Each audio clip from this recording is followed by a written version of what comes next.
So welcome everyone to the afternoon session.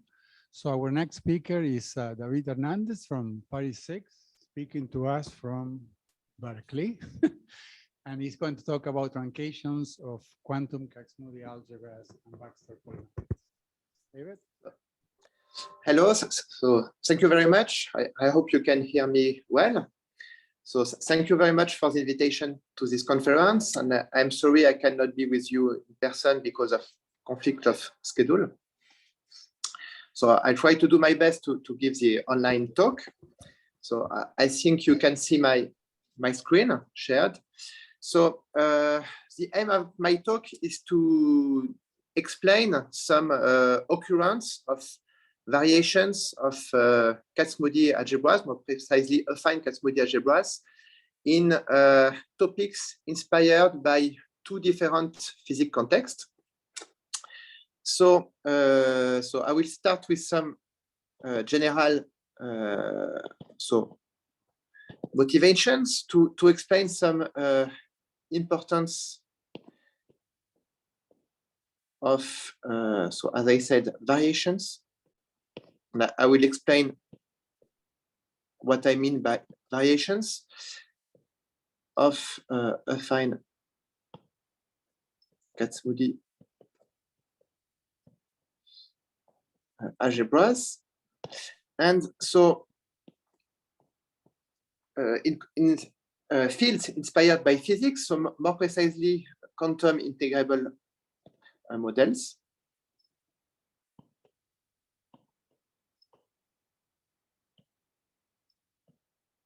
On one side, and some, in fact, part of quantum field theory.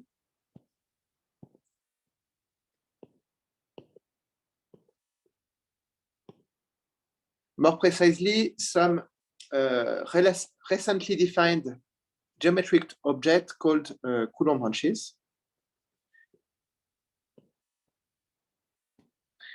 And so I would like to discuss some occurrence and representation theory of these algebras in this context. So that's the kind of general picture. So let me be now a bit more precise. So this is a very broad conference. So I will start with some kind of general historical motivations for the subjects related to this talk. So the first part will be devoted to spectra of quantum integrable models.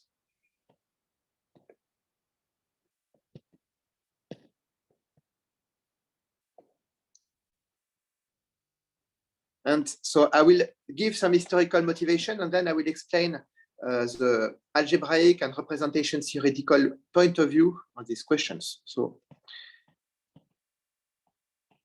start with some historical context, let's say. So maybe some of you know it very well. So I try to sum up the pictures. So there are, let's start with two important models. So the first one is what is called the 6-vertex model.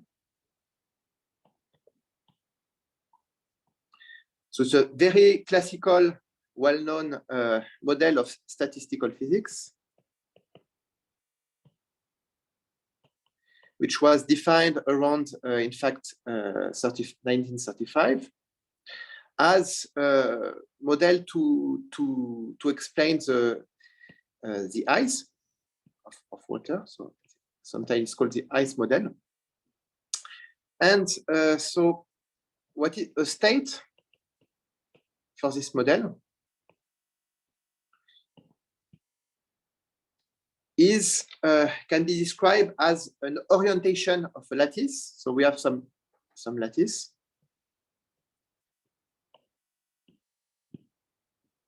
And we have some orientation like this. There is an orientation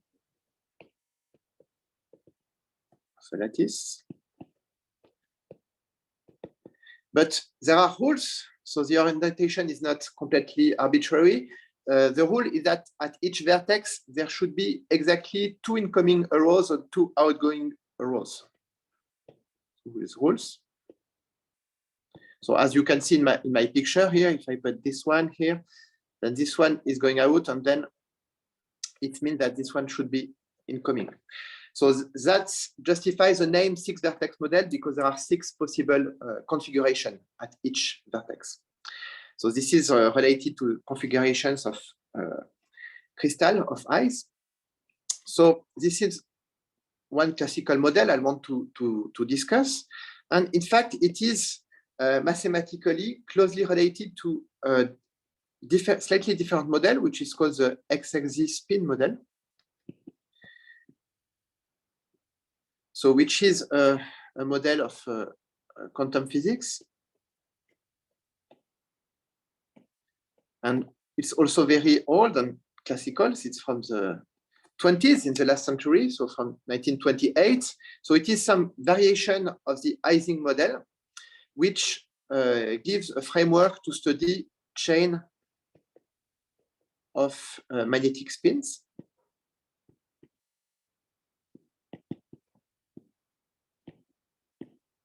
So seen as quantum objects, so these are spins which may have 2 classical states, up or down, and we have a spin of them, a chain of them.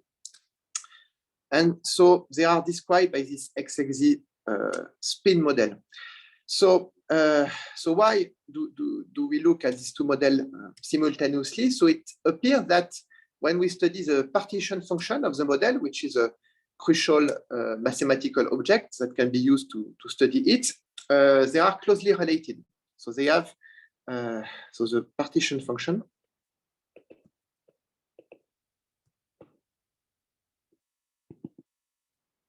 so Z, which is a crucial function to be computed to understand and describe the physical properties of the models, are related to these 2 models. So by some change of parameters, but we can see them as the same function. And so one important question is to compute this partition function, or at least to get some partial information on it, and some analytic dependency in some parameters, and so on. So it was a problem which was studied intensively in the last century. And so there was a breakthrough in 71 by Baxter.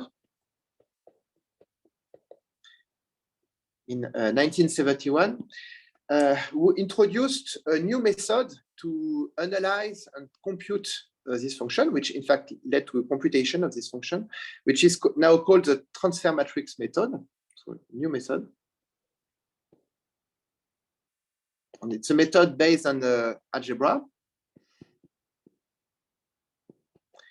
which is called, so now called the transfer matrix.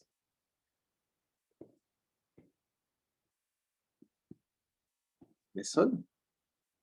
It was originally designed by Baxter for what is called the 8-vertex model, but it also makes sense for these 2 models I explained. So in fact, as a first approximation, it can be said that the idea is to express this partition function as a trace of some operator. So, and for some reason, it's easier to study the operator itself than the partition function. So it's written as a trace of some operator. So T is a Baxter transfer matrix.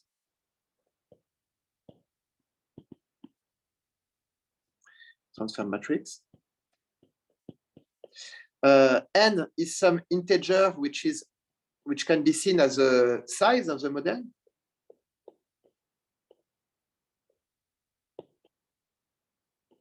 So the number of spins or the size of the lattice. And W is a space which is where the transfer matrix acts. So it is sometimes called the quantum space. And so this formulation allows to express the partition function in terms of the spectrum of this operator. So we have The partition function now is the sum of the eigenvalues to the n, and so the lambda I is the set of eigenvalues of t, so the spectrum of t, and so by extension, it's sometimes called the spectrum of the model.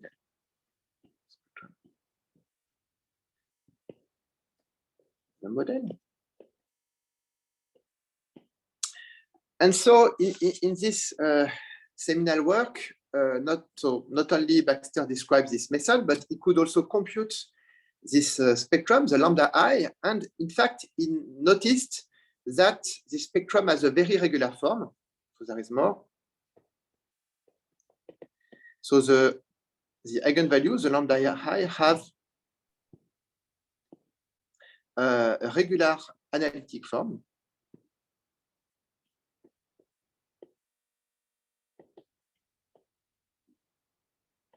So which can be described in the following way. So these eigenvalues, they depend on a parameter, z, which is called the spectral parameter.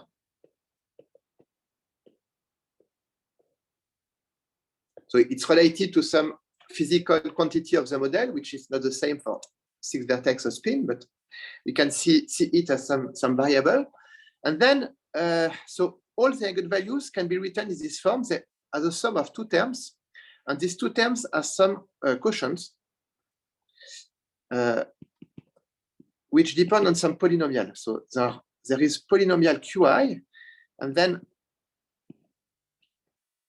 the lambda I is of this form. So we have qi z q to the 2, qi z q minus 2, where q is another parameter, which is called sometimes a quantum parameter.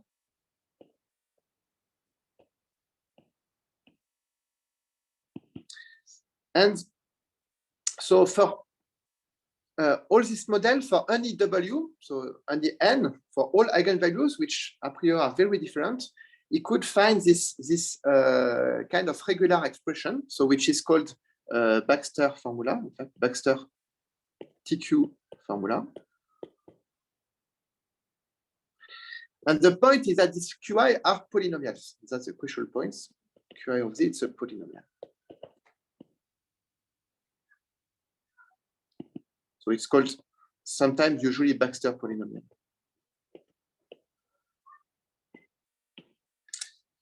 Okay, so this leads to several questions. So are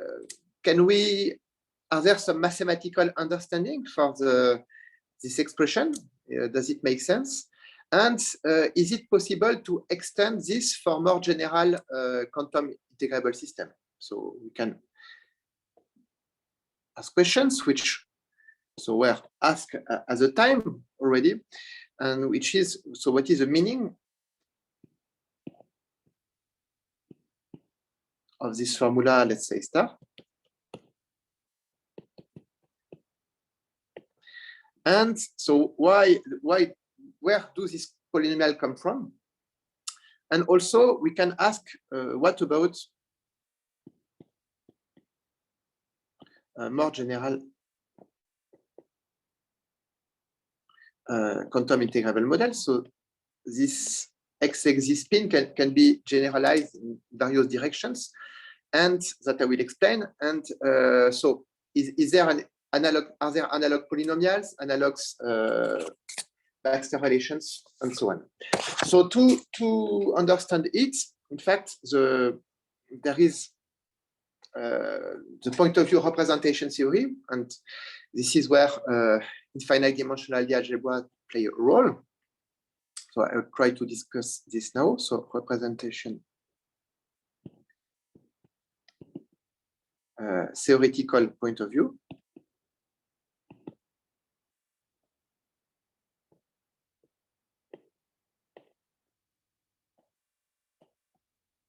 So are there some questions on the first part?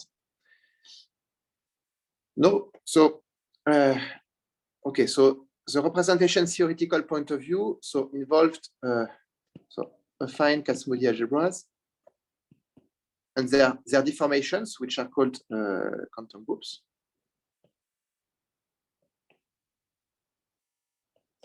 So this Baxter theory, so the occurrence of this transfer matrices, this method, in fact, was developed algebraically to give birth to the theory of quantum groups, meaning deformations of Lie algebras and more generally of Kac-Moody algebras.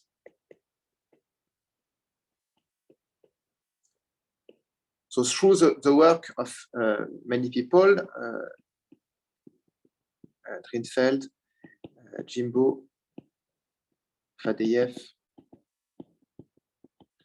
Reshetykhin, and many. So let me explain this in the case of the Xaxis model, which is in fact a fundamental example in this context. So fundamental example. So the model we have just discussed. So it appears that the relevant algebra is related to SL2 in this case. So let's consider the three-dimensional Lie algebra of 2x2 traceless matrices.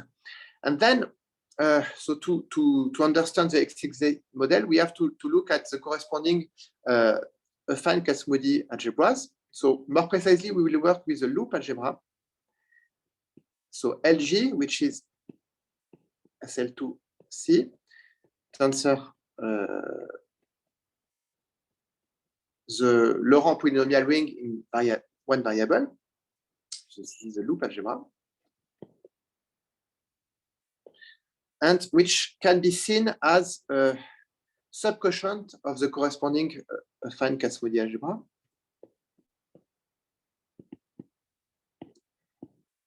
Subquotient of SL2 affine. So without a derivation element and with zero central charge. So in fact, starting from this, so this is of course an infinite dimensional Lie algebra. Then so there is a deformation of this algebra. So the UQ LSL2. So for Q,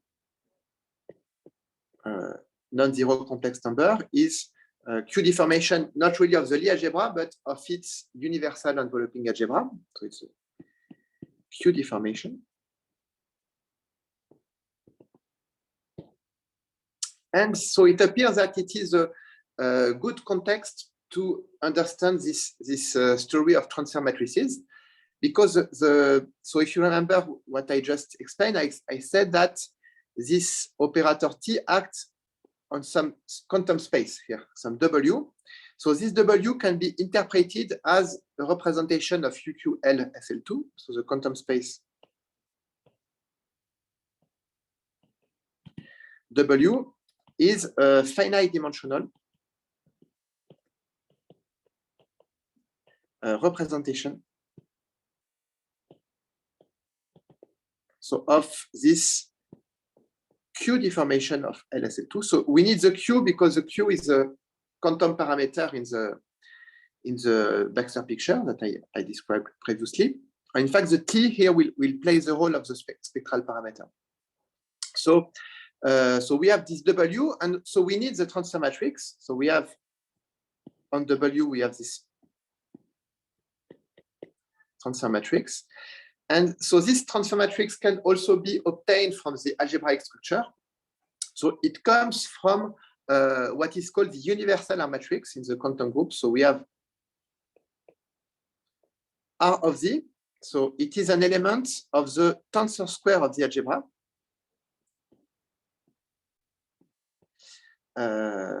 So in fact, more precisely, it is a formal power theory in the tensor square of the algebra, which is canonical because it's a solution of some variation of the Braid relation, which is called the Young-Baxter equation. And it appears that this equation has a unique, non-trivial canonical solution, which is this R of Z. So this R of Z is called a universal R matrix. And in fact, it is a canonical solution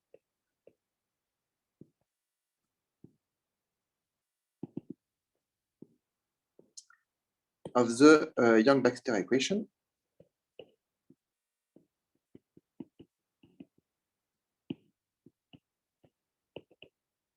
Which is, maybe I can recall the Young-Baxter equation. It's 1 R2 of V, 1 1 3 of Z W, 1 2 3 of W, which is equal to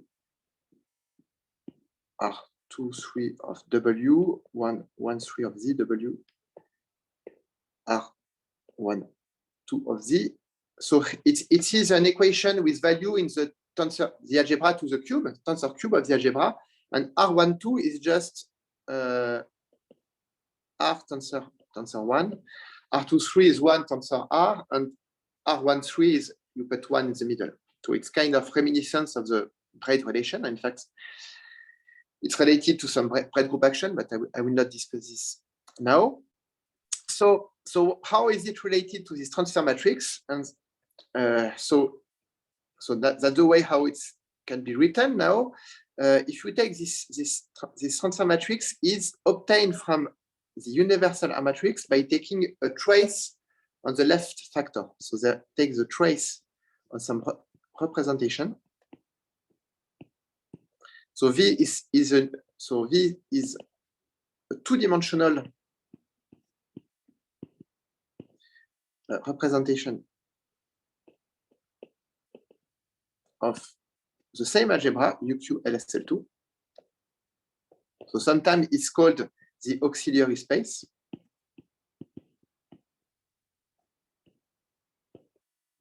And that's a way to write down the transfer matrix, which is now a formal power series with coefficient in the algebra itself.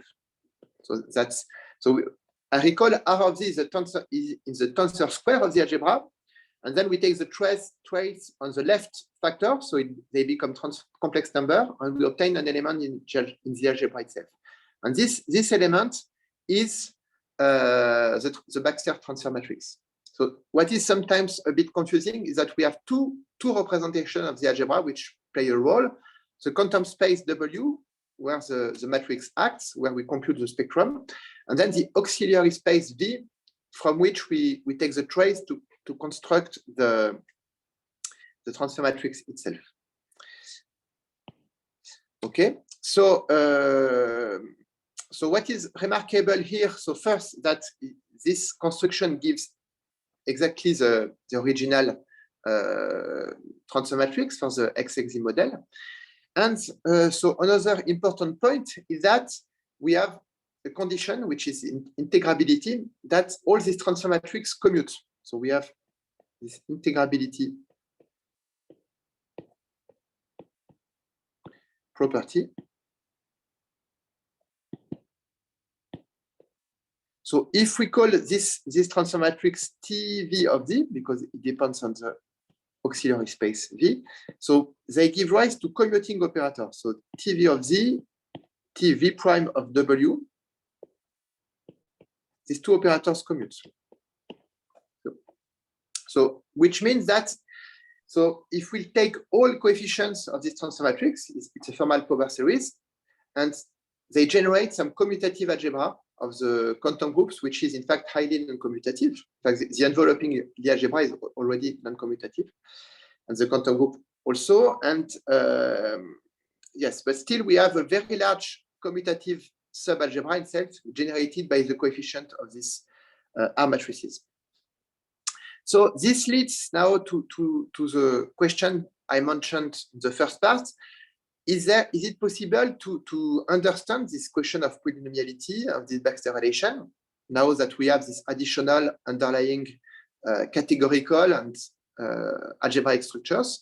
And is it possible to generalize So what means generalize this quantum integrable system? So now what we know that SL2 is related to it, and that so we have G equal SL2, and we have W and V, finite dimensional representation of the quantum affine Kac-Moody algebra. So what about general Lie algebra G, general representation W? So meaning general quantum integrable system. So what about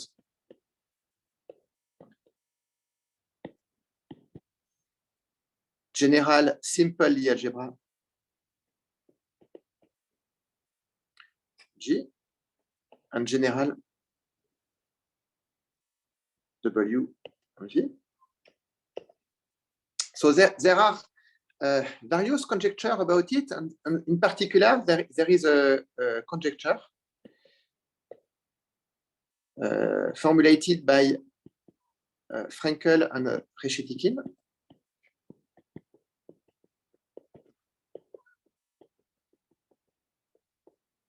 In 98.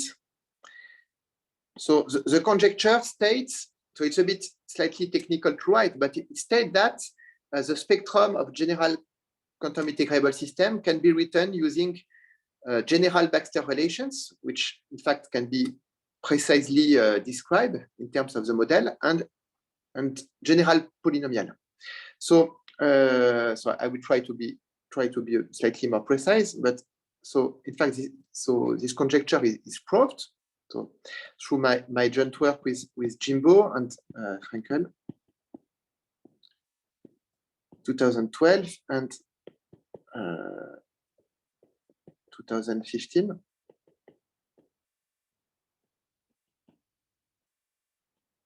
So the conjecture is true. And in fact, I would like to underline, in fact, what will be more useful for the thing, the method and the meaning so of the statement. So the conjecture is true. So which means, so meaning that is, there exists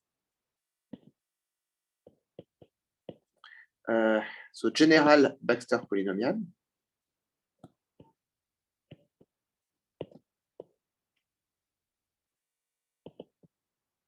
and as well as general Baxter relations to describe the spectrum. So to describe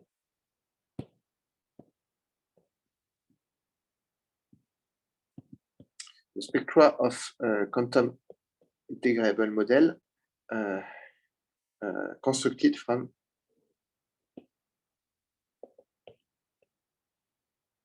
so an affine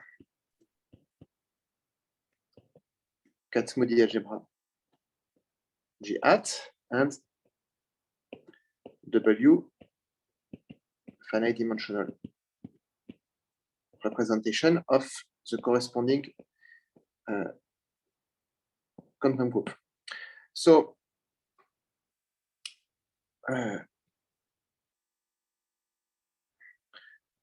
so to prove this, we have in fact to understand where this polynomial come from, and they come from some operators which are obtained from other families of representations, but which are in general infinite dimensional. So this is what I'd like to state. So in fact, the proof. So if there are more questions, I can give more detailed, but the proof is based. So it's based on some representation theory of this algebras. In fact, it's based on the existence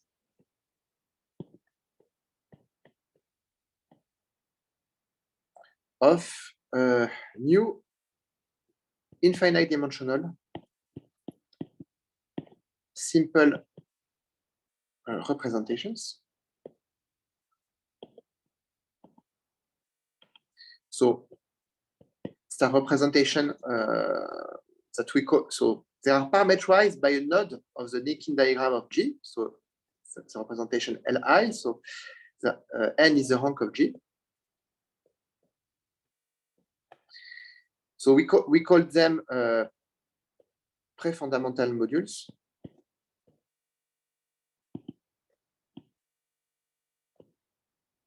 So pre-fundamental because there are already fundamental modules, which are finite dimensional modules. But in some sense, there are a bit slightly more fundamental because the fundamental modules themselves, the finite dimensional one, appear as a subquotient of tensor product of these new pre-fundamental modules.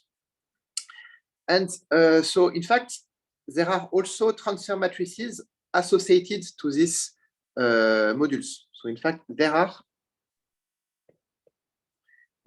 transfer matrices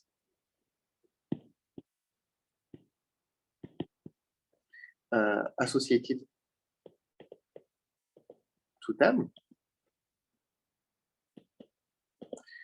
So Qi of Z, so obtained the same way, so taking the universal matrix and the trace on the left factors applied on Li. And now, in fact, the Baxter polynomial appear as eigenvalues of these operators. So the Baxter polynomials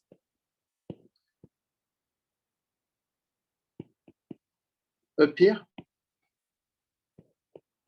as eigenvalues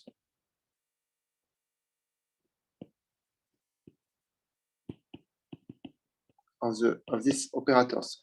So in the original work of Baxter for SL2, there is a whole computation of the eigenvalues.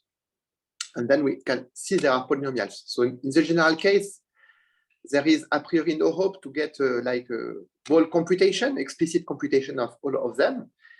So that's not the way how we prove it's a polynomial, but there is instead a general argument to prove that these operators are polynomial themselves as operators. So not only the eigenvalues are operators, but the fact that there are polynomials is obtained by establishing that the operator itself is a polynomial operator. Okay, so in fact we prove that Qiz acts polynomially on W. So that's how the polynomials appear, are some eigenvalues of new operators, and the Baxter relations themselves, they are obtained from some kind of categorification. So there is some categorical interpretations. So let me maybe illustrate for SL2. So the relation, the Baxter relation, are seen, in fact, established in general from categorical relations. So let me illustrate for SL2. That's in fact an older example. For example, for SL2. So that is to say for the Xaxis model. So if we pick up this pre-fundamental modules I just explained, for SL2 there is just one. So the SL2 is on rank 1, so there is just one operators. So it's possible to twist the representation by an automorphism of the algebra. So there is a Z here. There is in fact continuous family of automorphism of the algebra, which corresponds in fact just to change a variable in the loop of the loop parameter in the loop algebra, of the KacMoody algebra. And if we take the tensor product of this by a two-dimensional representation, so that's twist of Li, so of L1, this infinite dimensional simple modules. So this one is just a two-dimensional module, just a fundamental module of the quantum loop algebra. Then this tensor product is not simple anymore, but it is thanks to, and it appears that there is an exact sequence. So it's not semi-simple, but it is, we can write Jordan-Holder filtration. And so it's thanks to, and the two simple constituents are almost the same L1, except that the twist is shifted by a power of Q. So we have such an exact sequence in the category of representation with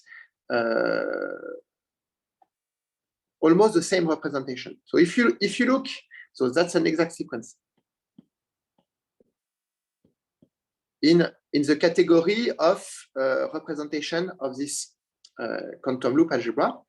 And now, if you look at this exact sequence, and you take the image in the Grothendieck ring of the category. So in some sense, we decategorify this relation. So in the Grothendieck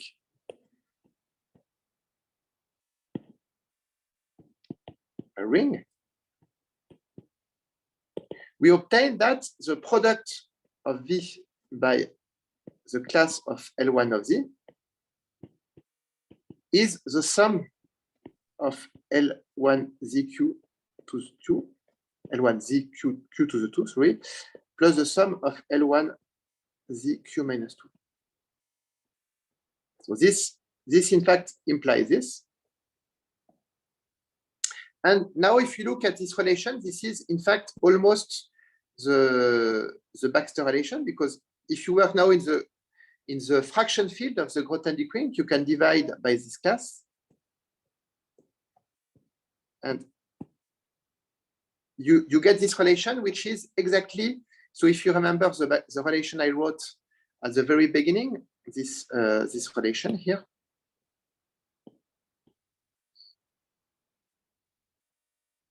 So this is, it has exactly the same form as this relation. And so this is a categorical representation, theoretical interpretation of this relation is the existence of this exact sequence. That is to say, the fact that this tensor product of this infinite dimensional module by these two-dimensional modules is of flex 2, and that we can write the exact sequence. So in the case of SL2, we know already that the Baxter relation is true. So it's some kind of illustration of our interpretation of the relation in terms of category. But now, if we go to the general context of SL3, SL4, or exceptional Lie groups, and so on, we don't know a priori the Baxter relation, but we can work in the category. And for example, for SL3, there is we can write a relation with three terms, which comes from the fact that there is some kind of resolution with three terms of some tensor product of representations. And this works in general. So this is what I wanted to say about the quantum integrable model. And in the remaining time, I would like to discuss something related to a more recent physical context where the same object play a role, the quantum Kac-Moody algebras and Baxter polynomial. So this is the third part of my talk, which is about what is now called quantized Coulomb branches.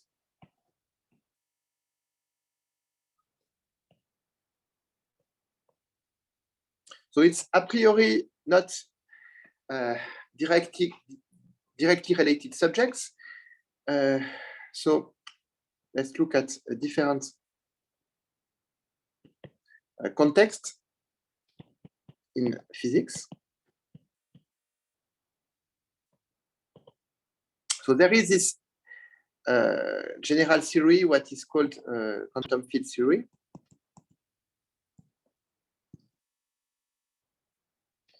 Which, in fact, in our case, is for the parameter t equals 3 and n equals 4, if you're familiar with this thing that we see now in some kind of framework to produce mathematical objects. So there are some data, entry data. So usually they are denoted by G and M. So G is a complex reductive Lie group. Complex reductive Lie group. And M is a symplectic representation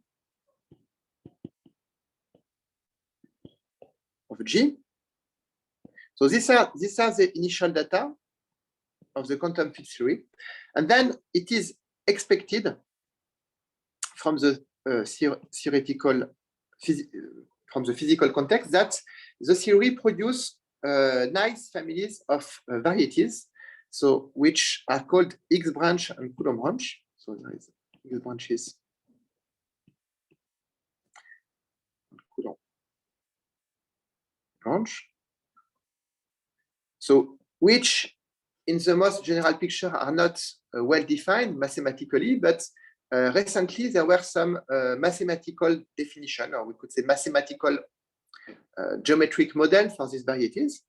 So there are, so I will just say about this. So there are these varieties are supposed to share some properties which make them to come into the context of 3D mirror symmetries. So this will also play a role in the following. So meaning that there are some algebraic invariants of these varieties which are the same on one side and another. And they are both supposed to be affine algebraic symplectic varieties.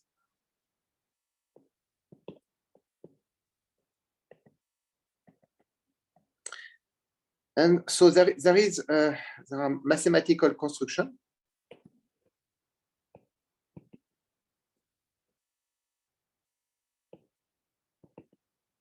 So on the X branch size, these are the quiver varieties by Nakajima.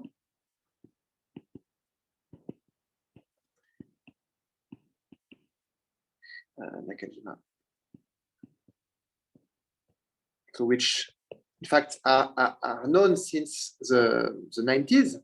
And on the Coulomb branch size, so there is a recent mathematical definition by Braverman, Finkelberg, and Nakajima, which is much more recent.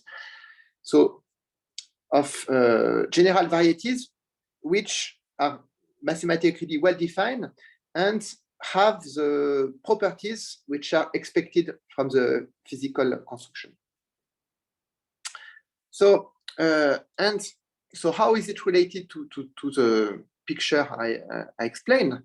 In fact, they have nice properties, and in particular, they come with a quantization because there is some C-star action on the varieties, and so it's possible to obtain a quantization from them. So come with quantization.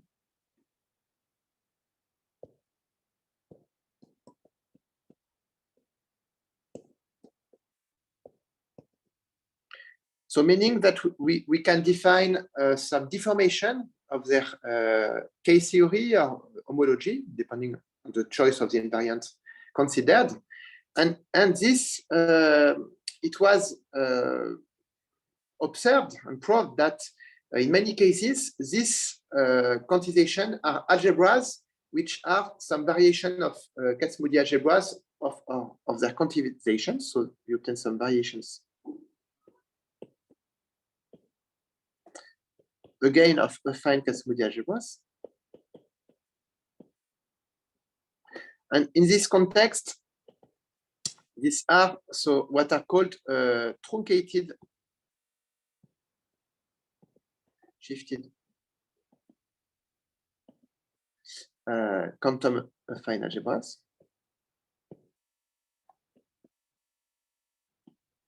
So I will explain the meaning of this term, truncated and shifted. And so the definition was given by Finkelberg and Tsimbaliuk a few years ago.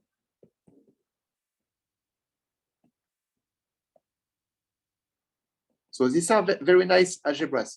So let me try to explain the idea of the definition, which I think can also be seen from the without the quantization, the classical point of view. So idea of the definition.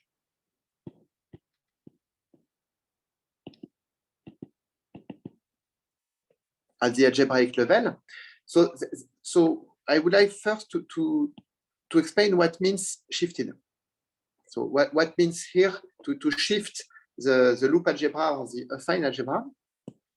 So there is a shift which depends on some parameter, and on this parameter is in fact a discrete parameter. It is an integral co-weight of the Lie algebra. So we have mu. It is an integral co-weight of G of the underlying finite dimensional simple Lie algebra. So that is a weight of the Langlands dual algebra.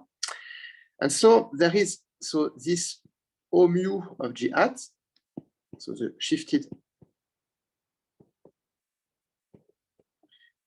quantum affine algebra. So how is it defined? What means the shift? So let's look at classical elements in the loop algebra. So let's pick up Hi, some element in the Cartan subalgebra of the underlying finite dimensional Lie algebra G. So here I is a node. It is a node of the Dynkin diagram. So an integer between 1 and n, where n is the rank of G. And Hi is just a usual notation for Chevalier generator. So this is an element of G. So now we can look at a tensor product with T to the R to make it into an element of the affine KacMoody algebra. So R is in Z. So that's just a loop. Okay. So we have these families of elements which depend on I and on R. So there is a quantum analog of this element, which is usually denoted by HI R. So that's just a notation for the quantum analog of this element. UQ G hat. So this is sometimes called a Drinfeld generator. Let's just think of it as this HI tensor T to the R.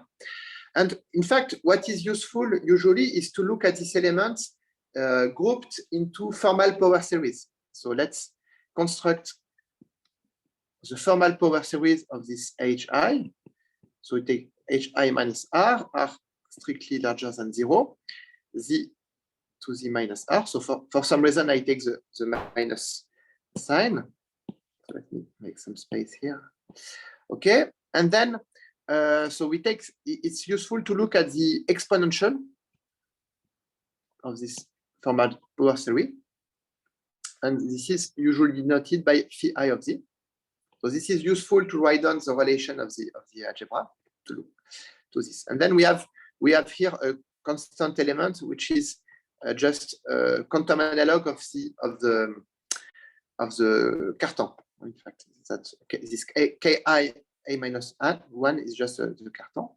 So that's an element in the. So that's a formal power series in the quantum affine KacMoody algebra. And now the shift, in fact, concerns this formal power series. So this is where the shift occurs. So instead of having a power formal series with a constant term, here we put a power of Z with a power which is given by the evaluation of a simple root of G on mu. So this alpha I of mu is just an integer, which can be positive or negative. And that's seems very nice things. We just shift the formal power series by this power of Z. And then we just keep the same relation for the algebra. So the relation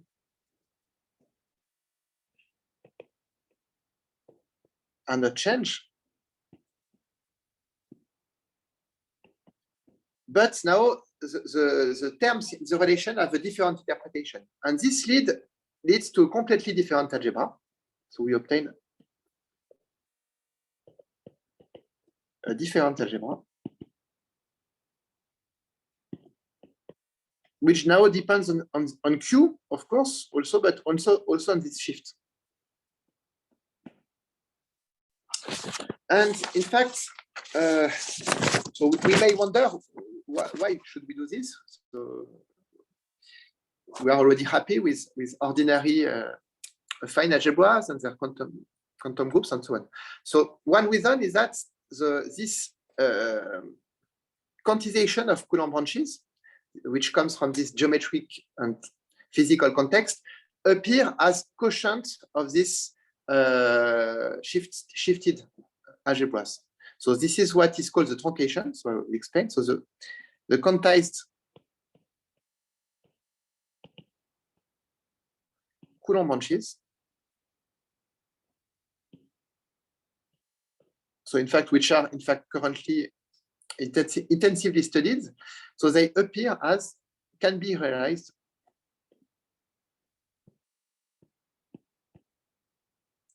as quotients of mu G. So more precisely, there are some parameters, additional parameters to define this quotient. So these parameters is just a family of polynomials. So we have some polynomials. So in physics, these are called flavor parameters.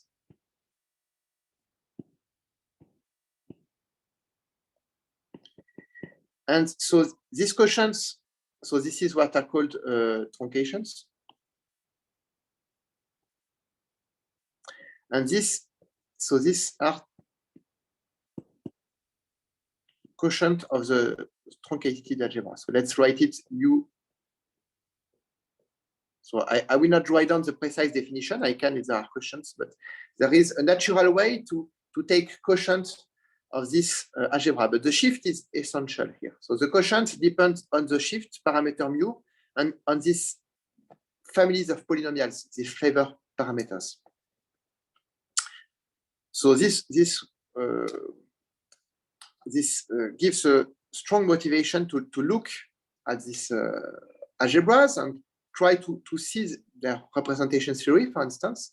And there are very basic questions we may ask. If we consider a representation of the shifted quantum group, does it descend to a truncation? Is there a rule to see it?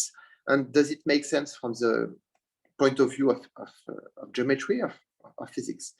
So I would like to explain one result in this direction, which I obtained recently, and it is based on some observations which relate this truncation to this story of transfer matrices of the first part of my talk. So there is some observation.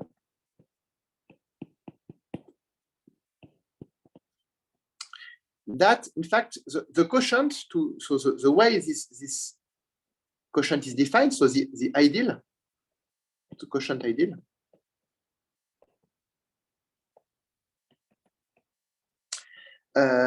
in fact can also be defined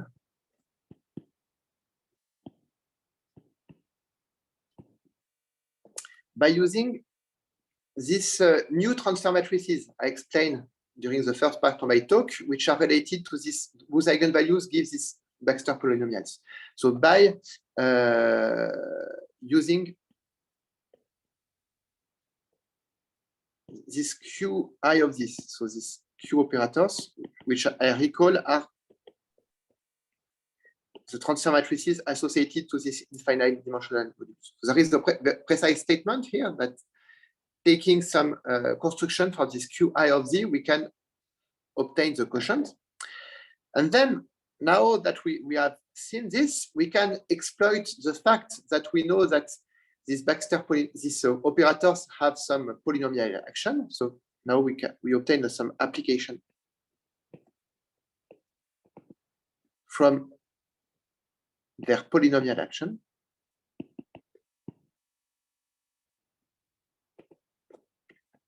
So the fact that they act polynomially on some representation can be interpreted in the sense that some representation descend to some truncation. So let me state it in the form of a theorem. So that, in fact, can be proved for finite dimensional modules. So a simple finite dimensional representation of such shifted quantum affine algebra, in fact, is also a representation of one of the truncations. So meaning that there is a choice of these flavor parameters so that the representation descends. And moreover, these flavor parameters in the non-simplest case can be read from the structure of a Lagrange dual representation. So in fact, moreover, the flavor parameters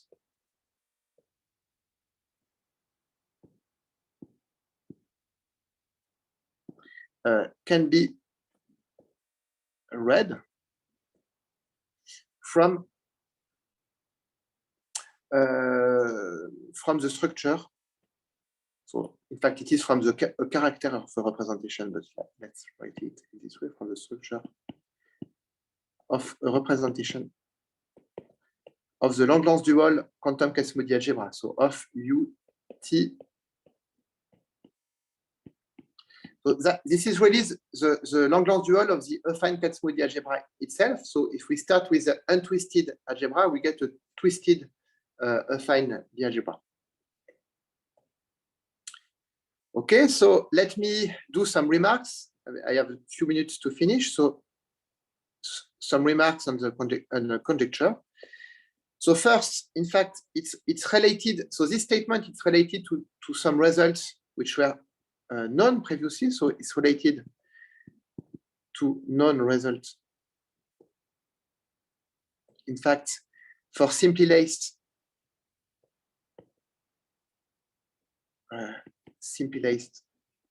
Youngians.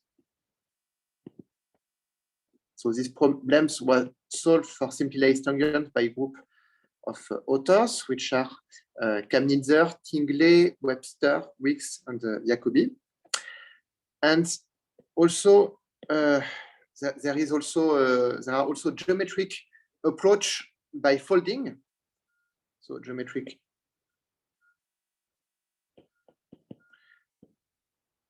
results obtained by folding due to Nakajima and Weeks. Okay, and so another remark is that we can see that it should be possible to interpret this in terms of the symplectic duality or 3D mirror symmetry that I mentioned previously. So interpretation in terms of symplectic duality.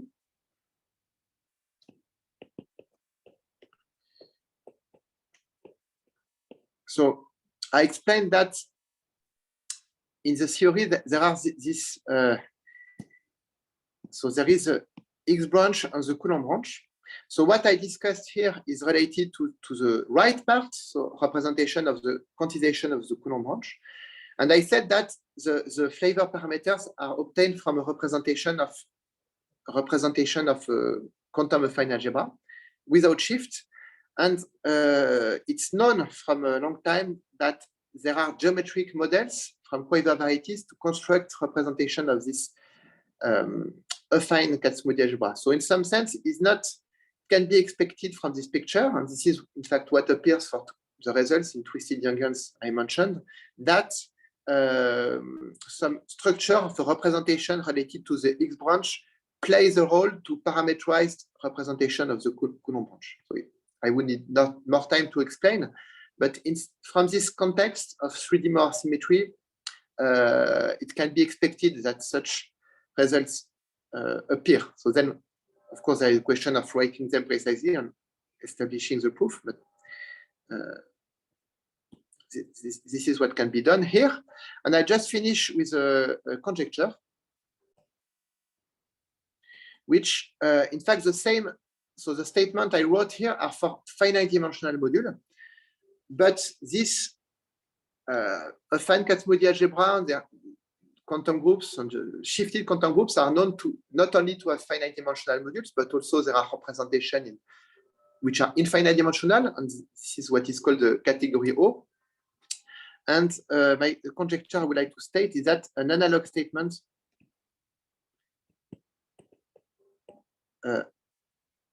holds for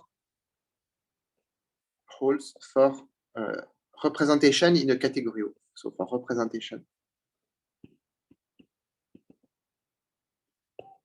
of the shifted affine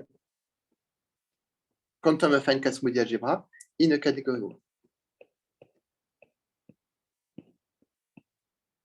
So which means that if we pick up a simple finite dimensional representation of this algebra, then it's possible to construct flavor parameters so that the representation descends to the truncation.